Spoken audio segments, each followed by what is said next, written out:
Welcome back to Leeds Lately for the match reaction of Leeds United losing 2-1 against Aston Villa, as you can see above me. Before we get into this one, if you could just hit that button that just came up, and also use code Christmas25 at my Etsy store down in the link below if you want to get a gift for a friend or family, Leeds United related art prints designed by me. So if you want to support me, go ahead and click that link in the description. Use code Christmas25 for 15% off. Now, Leeds United have just lost 2-1. Second game in a row where we went 1-0 up to a Lucas Mecha goal and then went on to lose the game. And honestly, the same thing happened. I mean, okay, the first goal, it's a goal. We are allowed to score that goal. It's not an illegal goal. There was no foul on Emi Martinez before anyone says anything like that. So that's fine. That's a goal. The second situation where you think, like, should that have been allowed is Dan James, when he came on and almost scored. Calvert-Lewin handballed it into the net. I don't know what he's doing. Absolute donkey handballed it into the net. But let's talk about the actual game. I think that we've come to a stage now where Daniel Farke has proven on multiple occasions that he is not a Premier League manager. And I think I'm fully, let's get a new manager in now. I think I am, because I can't keep watching us lose games where we could have won them. Because our players are clearly good enough. Most of our players are clearly good enough. Some of them aren't. Most of them are clearly good enough to be Premier League players and to stay up. And I think what it comes down to, and do you know what? This game was a perfect chance for Farke to show his mettle, to show what he's made of, and to prove that he could be a Premier League manager. I think it's a perfect chance for him.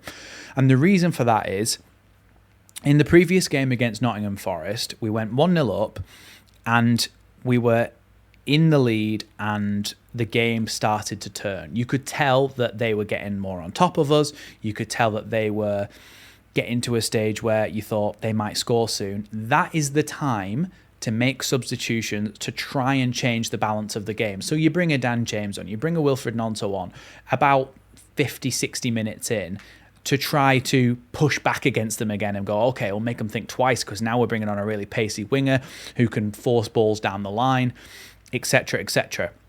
But in that Forest game, what Farke did was he waited until they scored and then started to try and make changes when it's too late.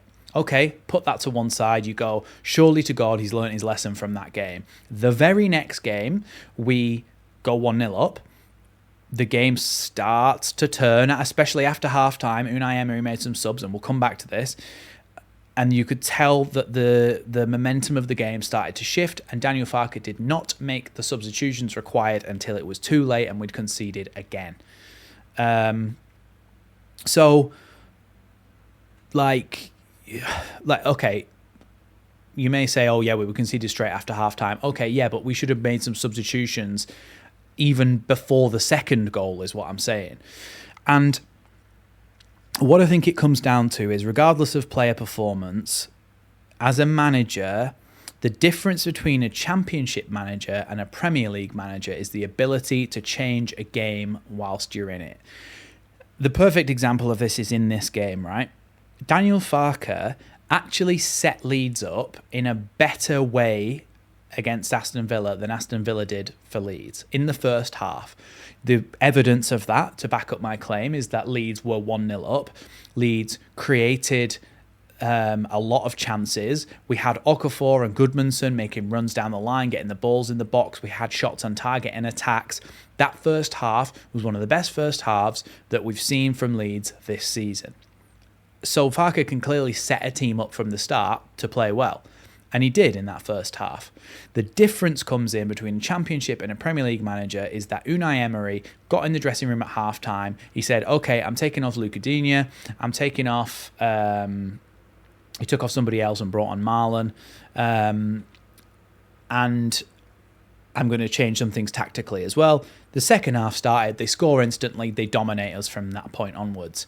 Okay, so then Farke, what have you got Nothing. He then brings off Tanaka, who was one of our best players after he came on for Anton Stack. You then take off... so then you bring in on Aronson into the midfield from the wing, who Aronson, okay, had moments where he might have done something, but for the most part, he kept giving the ball away over and over again. So you could say, okay, well, he wanted it to be a more attacking midfield with people who were going to charge forward. Aronson didn't really provide anything to help. I think Tanaka would have been better staying on. He then brought on Dan James. He left it way too late to then do his second set of substitutes by bringing on Nonto. He cannot change a game whilst it's happening, and he's proven it time and time again. In the Championship, we were just better than everybody in terms of our players, and our game plan just worked against everybody, so fine, whatever. But in this situation, Leeds are not capable of changing a game once they're in it under Daniel Farke. I also think that Calvert-Lewin, unless something drastically changes, needs to not play games for Leeds, because he doesn't do anything other than mess things up. He handballed it into the back of the net. I don't know, like, what are you thinking? What are you thinking there? If you left Metro and he scores that, fine, and it's 2-2. You've also got Joel Peru, who, if you're going to bring him on as a striker. Don't just shove him in the midfield and hope he does something, because he's not, like, what's he meant to do from there? I just think all in all, it's shocking. We can start a game well and we can play well. We're capable of it. But if an opposition manager decides that they're going to change anything, we're knackered. We're absolutely knackered. And they'll all know that, because they'll go, okay, even if we're 1-0 down at half-time against Leeds, not the end of the world. We can easily just change things round by making a few substitutes at half-time, trying to change things a little bit, and they'll fall to pieces. And we do. Every single time we fall to pieces. Look at the ending lineup that we had. It's such a mess. You've got Piru, who came on in the midfield. You've got James, who came on eventually, and then Nonto, who came on eventually, but for some reason Aronson was in the midfield and then he came off, and then Calvert-Lewin up top, and then it's all too little too late. It doesn't make any sense in terms of personnel or substitutions. I'm getting sick of watching Leeds lose every week. And do you know what? The more frustrating thing is, it's not just that, right, you come up to the Premier League, you spend 100 million and you still can't compete. The more frustrating thing is that we're in games, and for a lot of them, you look at us and you can see the potential that we are capable of winning Premier League games of football. We can see that we're capable. We went 1-0 up and we were good in that first half. And then it comes down to, well, they've changed the game slightly, so we're knackered now. Nothing we can do about it. That free kick, by the way, you might try and put some sort of blame on Perry. That's called a knuckleball. Down with the kids, mate. That's called a knuckleball. And the idea is that you place the ball with the valve facing your boot, so the little bit where you actually put the pump in. That's what you're aiming for when you hit it. You want to kind of side foot it with... So imagine this is your foot rather than a hand. You want to kind of side foot it with this bit of your boot, rather than like a side foot pass, this bit of your boot.